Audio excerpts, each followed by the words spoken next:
Good morning. Good morning. Y'all come on in. It's early Sunday morning, Monday morning. Y'all come on in. Come on in, family. And as you're coming in, please make sure you say good morning, speak, and so I can see you. How you been coming? All right, come on in.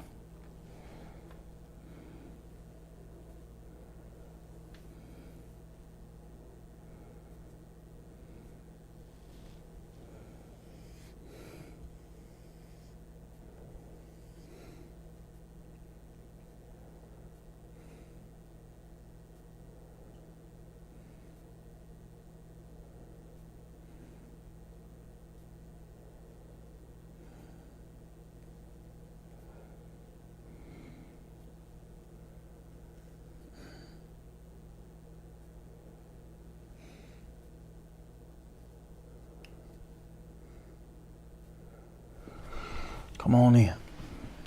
All right, come on in. Let's lock in this morning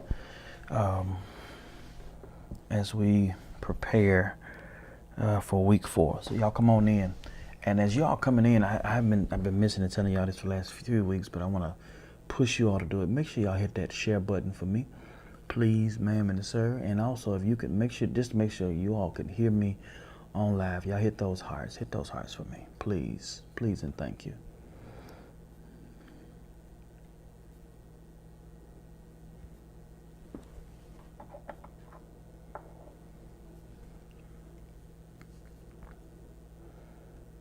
Two minutes on the clock. We're getting ready to start in about 2 minutes. So listen, y'all, spread the word. We're on for our 4th week for our Lenten fast, and I'm excited. I'm excited about this week.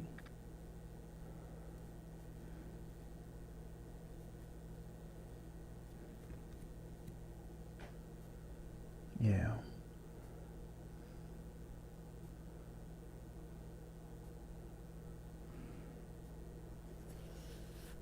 Yeah, we got 1 minute on the clock.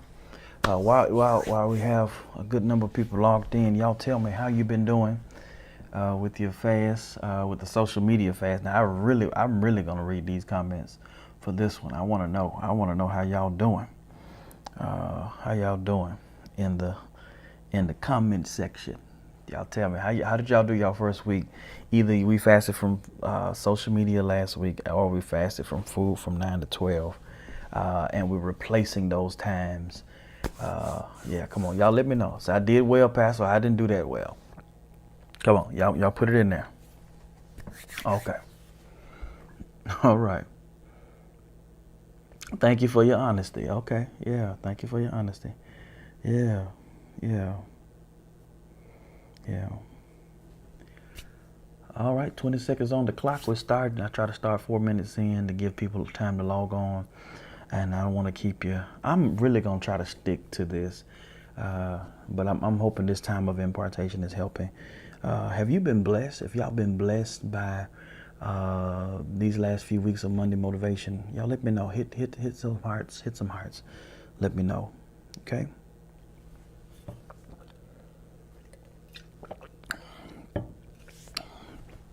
All right.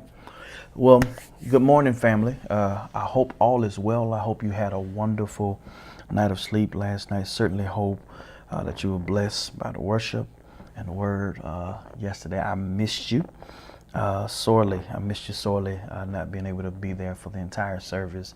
But I had to go over to minister for my friend who preached for me the first Sunday of this month.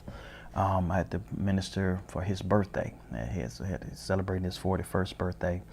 And so Pastor Anthony Walker Sr., and so I was able to share with them.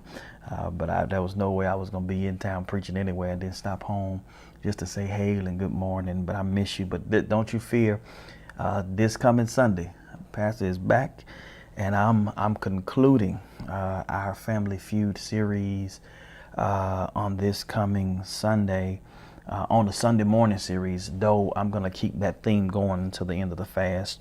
But my last Sunday morning message concerning that, as far as I know, is going to be on that first Sunday, sharing a very, very interesting piece about how to close that. We've talked through 2 weeks of Family Feud. We did some background on the Abraham family. Started from Abraham on to Isaac and Ishmael, then from Esau to Jacob, and then to Joseph and his brothers, 4 generations. And so wanted to the Lord just kind of shifted me sermonically to go in that direction. I pray you've been blessed. If you've been blessed, y'all can say I've been blessed by that series. I know we're about a month away from it. We spent most of February doing that, but I've been trying to keep that focus alive, because our fast is focused on the family. Each week I'm challenging you in some areas, and today I'm going to challenge you again for the week, so that you can just kind of help our families to de-escalate and deprogram some of the things that's keeping that feud alive of our family. I don't know about you, but my family needs some fixing. How many of y'all can say my family needs some fixing? Yeah, I hit some hearts. Yeah, and so we started 2 weeks of Family Feud. We started off kind of going backwards from Genesis 25 to Genesis 37, giving some context. Then we dove into Genesis 37, and then the last sermonic on a Sunday morning sermonic moment we were able to share in the Family Feud series. I talked about from the family feud to the family meeting. Talked about how our families need a meeting in order for there to be some mending. And so, and this fast, God really pricked my heart about this fast, because as sermonically as he literally shifted my preaching agenda to focus on the family, I really felt led of God to say that this fast is for our family. We're fasting for our family, fasting for ourselves, and as well as our families as well. And so I hope that you've been taking this serious each week. It is a challenge. It's meant to be a challenge. That's why we're doing it in 2 weeks interval. I told you last week that we're going to do negativity every year. We're fasting because that is something that God laid on my heart and that we need to continue to kill. Also, as we are fasting, last week we talked through a lot of things concerning expectation.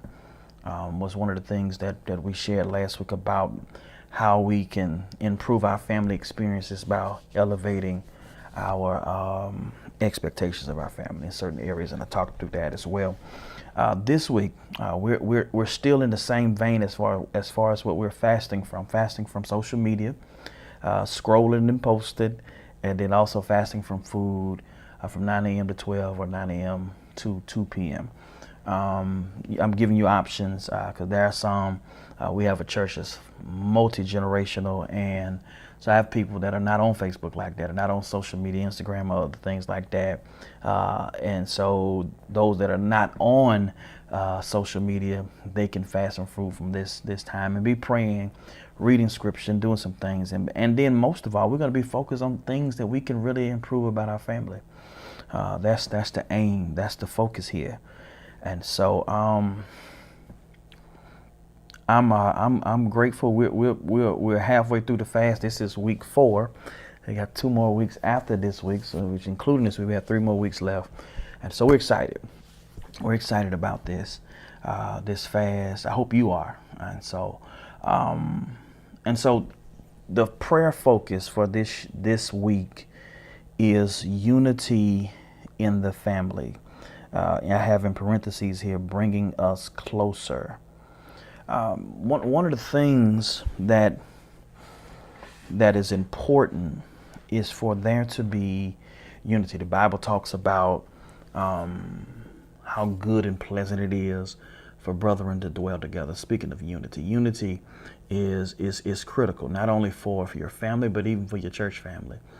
We need togetherness as it relates to the times we live in, the political climate of our country. And I don't talk a lot about politics, but the truth is, in times like this, our community needs to come together.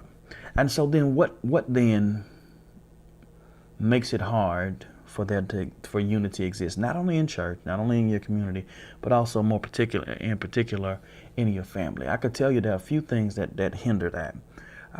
I I think the first thing that works against the unity of your family, it starts with selfishness.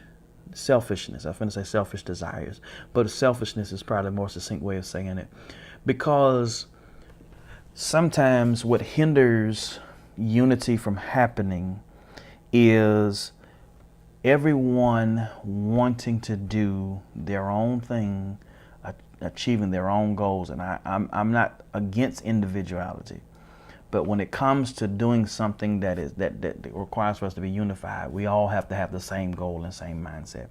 The truth is, brothers and sisters, in our families, there's so much selfish intentions. People who only want things their way, but not looking for what's best for the overall group or family, right? And so we have people who are selfish, and so they make selfish decisions, and then their selfishness always seems to pollute even the good things. And selfishness, to be honest with you, is the source of a lot of foolishness, because when people are all about themselves, they don't know how to be about others and live for others. It can cause for foolishness to become a part of the regular activity. And so then when selfishness turns into foolishness, then it becomes this very toxic environment. And already I'm talking about somebody's family now. Somebody's family can't have cohesiveness, unity, because too many selfish people are involved. And whenever you have people who are selfish, self-centered, self-absorbed, and cannot see beyond themselves, it will cause them to make some very, very selfish decisions that impact the entire division, entire unity of the family and the group, and sometimes division becomes. And I'm simply telling you that in order for us to really get to a place of unity in our families, a lot of us have to put our own selfish ways aside. Truth is, brothers and sisters, some of us are way too selfish, way too self-absorbed, way too self-centered to actually have healthy family bonds, because it's always got to be about you. I know some of y'all, if you know some people like this, hit some hearts. They're just always selfish. It's always about this. They almost like they suffer from this bad case of entitlement, as if they're entitled to receive and get whatever they want. And people who will live entitled are those who, if you're not careful, they will have you entangled in their entitlement. By that I mean they have you feeling obligated to give what they want, when they want, how they want, and before you know it, they'll keep changing the goal. They say this is what they want, and then once you give them that, then this is what they want, and before you know it, you have chased this one person, this family member, spouse, or whatever. You've chased them to this point to where you realize that that entitled people are not people who can ever experience fulfillment. Because I want to suggest that when a person suffers from entitlement, they will never achieve a fulfillment, because fulfillment requires for it to be enough at some point. And with some people, unfortunately, brothers and sisters, no matter how much you give, no matter how kind, generous, chivalrous you may be towards them, it will never be enough. Right? And so with those people, you have to be careful and that you don't allow yourself to be tied to people who will never be satisfied with anything. And because most people who are entitled are not fulfilled by themselves. Therefore, because they're not fulfilled, you will never be able to fulfill them. And no matter how much you give, and you cannot allow yourself to be tied to people who one of the people on staff calls it a black hole. It's like pouring in a cup with holes in it. It's no matter how much you pour, you can pour and pour and pour, but it seems like the more you pour, the more it just leaks out and they're empty again. It is dangerous to be connected to somebody to where nothing you do ever seems to be fulfilling. Now, let me caution you This does not apply to where a person is trying to get you to level up, measure up, and to grow up in some areas. And sometimes we would rather not grow, because as long as we stay where we are, it allows us the freedom to never get to take on the responsibility of growth. I'm not saying in those instances. I'm talking about those. I'm talking to the givers. I'm talking to the people who you have a big heart and you're always pouring, always giving. Maybe it's your kids and you're always giving, but nothing is ever enough. And let me tell you this: don't kill yourself trying to feel somebody else. That's another one that I didn't write, but somebody need to type this in the chat. Don't kill yourself trying to feel someone else. I feel like it this morning. Don't kill yourself trying to feel somebody else. And a lot of times, brothers and sisters, we empty our joy, peace, happiness, and love for ourselves just to feel a person. And as soon as we fill them up, they're going to throw it back in our face. They're going to be ungrateful. And their reaction starts to kill you, because you're trying to keep them filled. And the truth is, they cannot be filled by you. There are certain voids in people's lives that cannot be filled with your love. I'm sorry to tell you this. I hate to tell you this. But there are certain people, there is not enough love that you can offer a person to keep them filled. If a person is naturally unfulfilled, nothing you can do that's going to fill them. And you're going to kill yourself trying to fill somebody else. I need to make sure y'all put this in the chat for me. That's something that just dropped on me in the moment. Don't kill yourself trying to feel someone else. Yeah, don't do that. Don't do that. Because the truth is, brothers and sisters, a lot of us have tied our lives to family members, even people that we're in a relationship with, and the relationship is really based off of you keeping them filled. And sometimes because of our own internal, I hope this is not too deep for this morning, but sometimes our own internal need to feel needed, we will settle in situations and connections and relationships with people who make us feel needed, but they're never filled. The truth is, there's nothing wrong with somebody needing you. However, make sure that as you're pouring, you're not pouring into some insufficient container that cannot be filled, that has some cracks in it, because you're going to end up wasting your time, wasting your energy, wasting your investment on a person that will never be filled. Somebody type in the chat, don't kill yourself trying to fill somebody else. And so the truth is, brothers and sisters, those are things like that. Selfishness becomes foolishness, but then also when you move from selfishness and then you go to the foolishness is become this. That's where the dysfunction comes out. That's when things are always off balance. Things are always off kilter, simply because of the selfishness that is used in the balancing.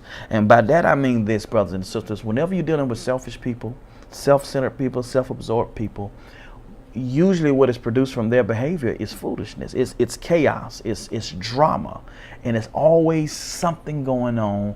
And if you look at every piece of drama, every piece of thing that happens, you can always attach it to that one person. It is because selfishness produces foolishness, and that foolishness, brothers and sisters, is what fights that unity. Foolishness keeps us focused on everything else and not focused on the main thing, which is our family and our focus and what's healthy. And sometimes, brothers and sisters, selfishness turns into foolishness. And after foolishness has finished its work, we go from selfishness to foolishness. Then, y'all know where I'm going, then we go to bitterness. That is really, unfortunately, that is the growth of our family feud and dysfunction. It starts with somebody being selfish, then somebody being foolish, and then it turns out that somebody ends up becoming bitter because of the foolishness. See, that's what it is. Selfishness starts with selfishness, then it starts with foolishness, and then it turns into bitterness. And bitterness becomes an enemy of our unity, simply because, brothers and sisters, because bitterness now, even if things could be better, bitterness won't even allow you to achieve and embrace what's better, simply because you've settled into the fact that this foolishness is the final situation of our family. And if you're being honest with me this morning, you would tell me the truth. And the truth is this, brothers and sisters, the truth is that some of the bitterness that you carry with your family now is because of some foolishness that went far too long. Come on, y'all, talk back to me. Talk back to me this morning. Talk back to me. Come on, talk back. Some of the bitterness we have with our family is because the foolishness has been going on for 10 years now.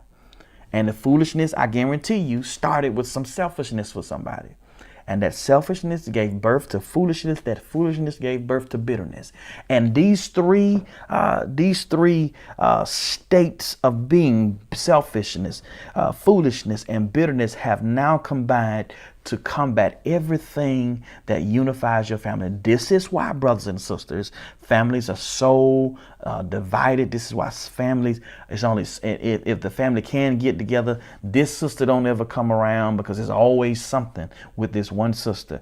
And it's because of selfishness. Selfishness gave birth to foolishness, which gave birth to bitterness. And the truth is, while we are birthing children in our family, we are also birthing selfishness, foolishness, and bitterness in our families as well. That is why the family feud starts to go on and on and on and on. That's simply because, brothers and sisters, that selfishness and foolishness becomes bitterness, and all of these things keep giving birth, and it's literally, thank you, Holy Spirit. It's literally like this: selfishness in one generation produces foolishness in that generation, and bitterness. And then guess what bitterness does? Bitterness starts the birthing process again. So with the next generation, bitterness produces selfishness. Selfishness produces foolishness. Foolishness produces bitterness. And then guess what happens with the next generation? The next generation produces selfishness from foolishness and before long, you had 3 generations that have been plagued in their unity simply because of selfishness, foolishness, and bitterness. And I tell you, I don't know your family. I've never been to your family reunion, never attended a family gathering at your house. But I can tell you this: if there's issues in your family, it can be traced back to selfishness that became foolishness that became bitterness. Now, y'all hit some hearts if I'm talking good today. Come on, talk to me. Come on, talk to me. Don't be ashamed. We're you at home, you at work, you in your car. Come on, talk back to me. Talk back to me. And let's tell the truth. Let's tell the truth. That is that selfishness, that foolishness, and that bitterness that keeps interrupting, untying the unity in our families, brothers and sisters. And what we've got to always be praying for and guarding ourselves against is not allowing our selfishness to become foolishness and our foolishness become bitterness. Because when those 3 are allowed to cohabitate, all they produce in a family is a family feud. I'm just flowing today. I just got a few notes here, but God is speaking to me right now, and I can sense and see how our family feuds really began to last so long, because nobody is stopping the process that is birthed from selfishness. Nobody is stopping the process that is birthed from foolishness. Nobody is stopping the process that is birthed from bitterness. And because we have not targeted these 3 areas in our families, this is why our families are in a feud right now. The Lord has laid on my heart that I'm going to turn this family feud series, Lord's willing, this year. It's going to be my project for the year outside of church, to make this family feud series a book. I can't call it Family Feud, of course, for copyright purposes. However, the subject is going to be family, and I think what the Lord has called me to call this message, this book rather, is Help My Family Is Effing Crazy. Now, I'm not cussing, so don't y'all log off. I'm not cussing. Effing is going to be, my family is feuding. It's going to be a blank. Feuding crazy. And the aim of this book is going to be targeted at what we're talking about today.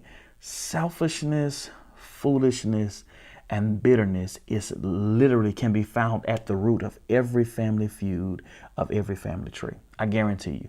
I've never been to a family reunion for any of you all, but I can tell you, if I were able to diagnose the problem in our family, somebody was being selfish. Their selfishness became foolishness, and then the foolishness made everybody live in a state of bitterness. And now ain't nobody speaking to nobody. Nobody want to deal with anybody. And the only time we're going to come together is when so-and-so died. If Auntie so-and-so died, then I see you at the funeral. I may hang around for the repast, but after that, y'all ain't going to see me again. But it's simply, everything boils down to those three areas: selfishness and foolishness. Are y'all with me here? So then this brings me to our Family Feud question for today, this morning, and that I want us to wrestle with for a few moments. And then I want you to kind of ponder how this applies to your life for the week. Here's my Family Feud question. How do we maintain our family unity? Here it is. How do we maintain our family unity? How do we maintain our family unity? Survey says unity is built. Y'all ain't gonna like this. Unity is built off of accountability. Don't you log off. Whatever you do, don't you log off. Listen, you are up way too early to be logging off. Don't you log off. Don't you close this browser. No. Come on. Let's talk for a second. Survey says unity is built off of accountability. Whenever there's no accountability in a situation, it's not a stable situation, because when nothing is held accountable, accountability is what holds us together. And you got to be careful, because accountability these days is something that people do not like to do. People don't like accountability, being held accountable, because accountability is too much. It's too much. It's too much because some people are so in their own way that they feel like, because I think it's right, because I think it's cool, I think it's okay, then it's okay. And accountability puts an end to a lot of that, because accountability is tricky, because accountability can feel like an attack against a person who's not used to being held accountable. You ever been dealing with somebody and you tried to tell them they were wrong, and they acted as if you just stabbed them or shot them or did something malicious to them? That's because that's a person who has been living by their own rules, and now since they come into contact with you, and now you have boundaries, you have lines, you have things that you want to enforce because you want to protect your peace and joy. Those same people, brothers and sisters, will treat your accountability like it's an attack against them. And you have to tell people, no, I'm not attacking you, I'm holding you accountable. Do I have a witness in here? And you got to be careful when you're holding people accountable, especially those that you're connected to in family and even relationships, because sometimes you'll be surprised how far people will go so they don't have to change. People will stop speaking to you so they don't have to face the fact that they need to change. You ever had some people like that they did you wrong, but because they don't want to face the fact of what they did to you, they stop speaking to you as if you've done something to them? Come on, y'all, talk to me here. I know I'm talking to somebody. Come on. Y'all hear some hearts. Let me know I'm talking good. Yeah. They stop talking to you. They hang up on you because you told them that they was wrong. Accountability it feels like an attack. And I hate to tell you this. No matter how good intention you are, accountability is offensive to some people, because some people do not like having to live by a set of rules that they don't dictate themselves. And you have to be careful that you don't allow people to feel comfortable living by their rules, but they want to live in your life. No, if they want to live in your life, you have to say, no. I have a set of boundaries and rules and regulations that I need you to abide by. And if you can't abide by them, then we need to exercise some distance, because you can't be this close to me, but then not consider me. Are y'all with me here? And another thing that happens when people are really fighting accountability, some people will not take full accountability because they want you to think, oh, well, I didn't mean to do it. And this is why you have to always, even in the pain that a person causes you, you have to learn the pattern. Let me break that down for you. This is psychological, but it's spiritual as well. When I say you have to learn the pattern, sometimes people hurt you, right? Because it's an accident, right? And I get that. Things happen. But then there are other things that are called a person's pattern.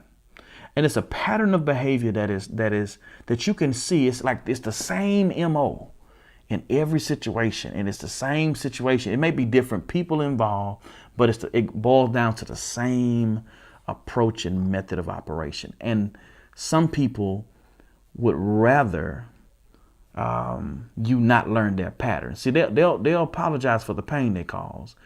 But the worst thing you can do, and this is what accountability requires you to do, you have to learn sometimes a pattern.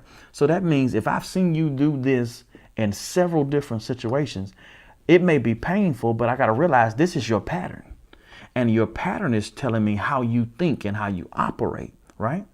And so I've had people, even in my personal life, when accountability was presented and enforced, it was like, well, I didn't mean to do it. Well, you can only not mean to do it a few times.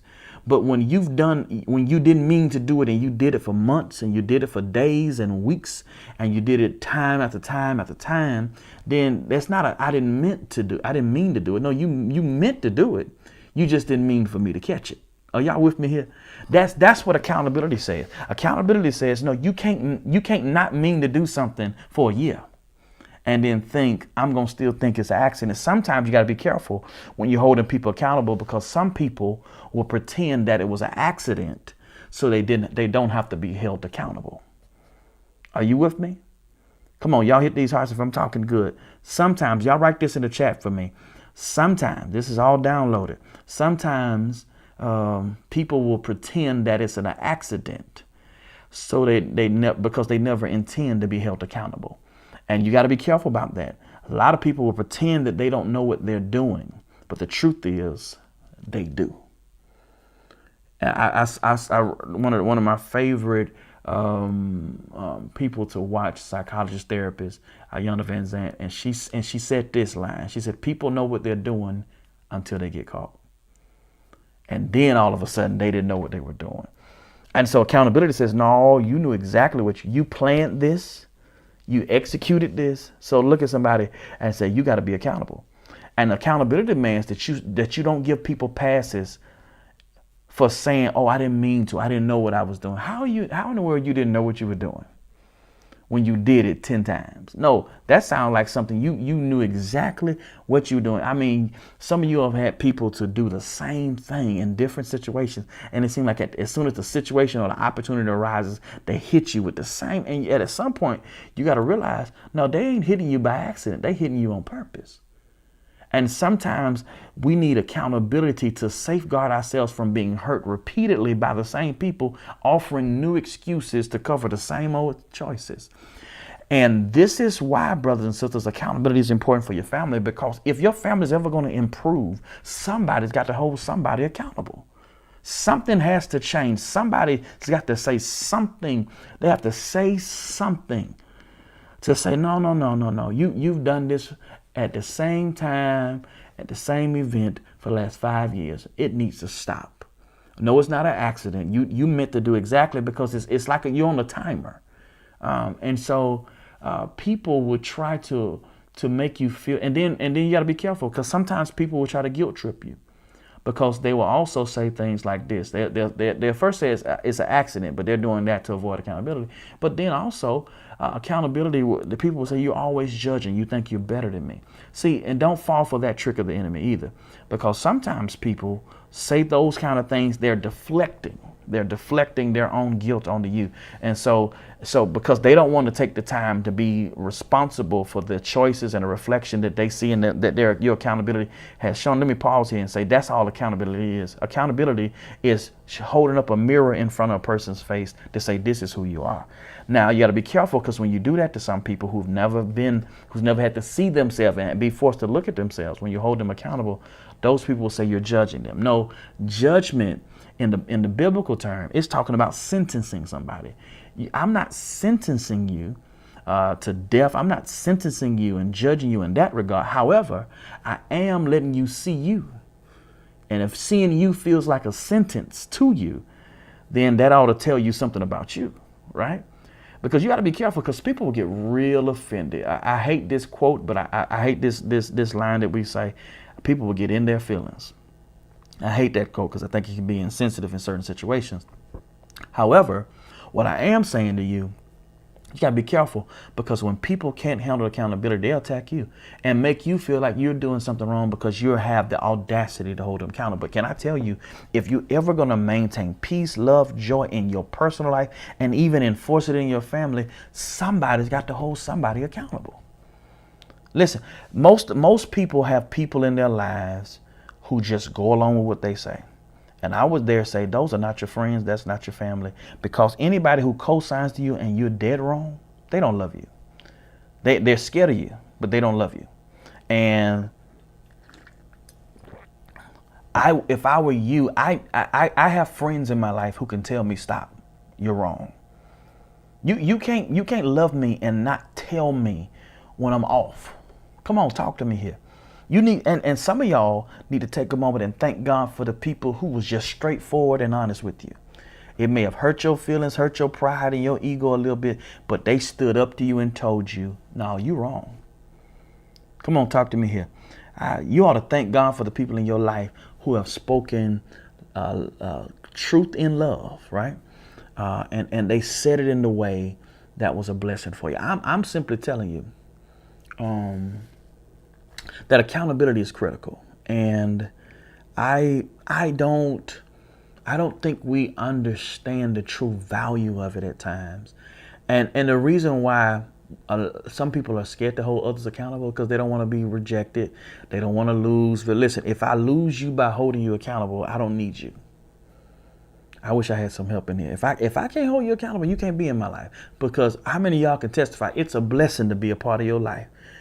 You are the blessing. It's the privilege to know you, to be a part of, have access to you, to your love, your peace, your kindness, your generosity. It is a privilege, and accountability helps people to understand it is a privilege for them to be in your life. And sometimes, unfortunately, we lose people because of accountability. But can I tell you, anybody lost in accountability is a person who did not.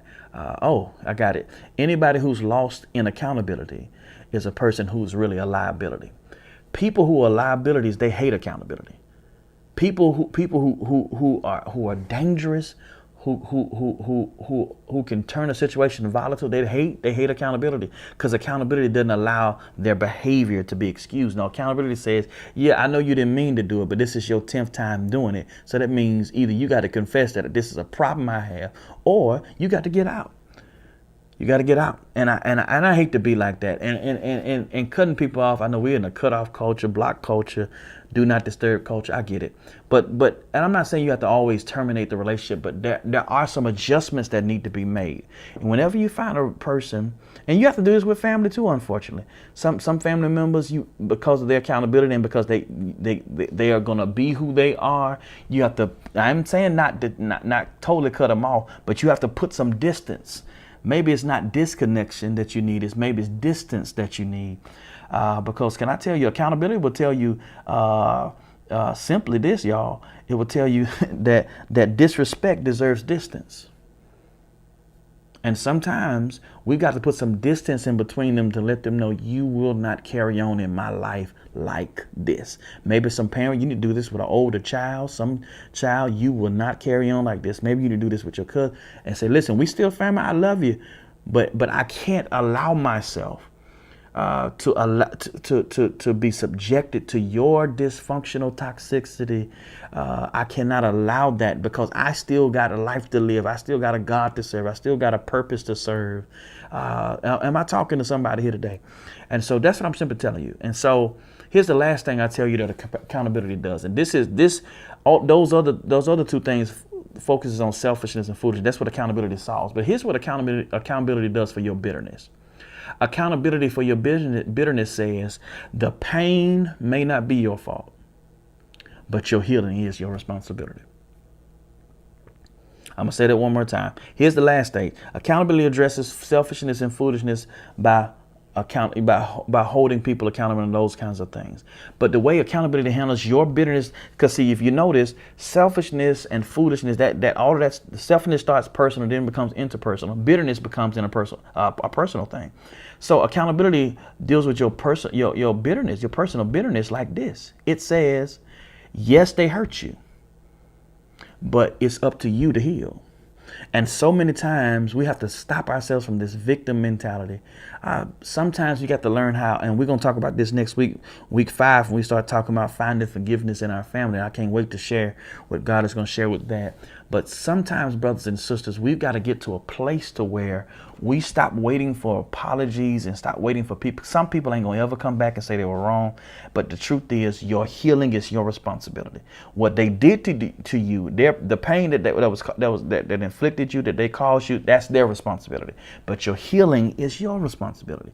And don't you handcuff your healing to somebody's pseudo apology. Don't you handcuff your healing to somebody who truly doesn't really care how it made you feel, how it impacted you. They could care less, because what you're going to do, you're going to be stuck there struggling in bitterness, and that person would have moved on with their lives doing something better, and you still sitting here bitter. Listen, I'm not telling you it was let me just tell you this, it wasn't right how they treated you. It wasn't right how they played in your face. It wasn't right how they did some things to you. But can I tell you, accountability to yourself not only do I hold them accountable for what they did, but I hold myself accountable for how I want to move forward.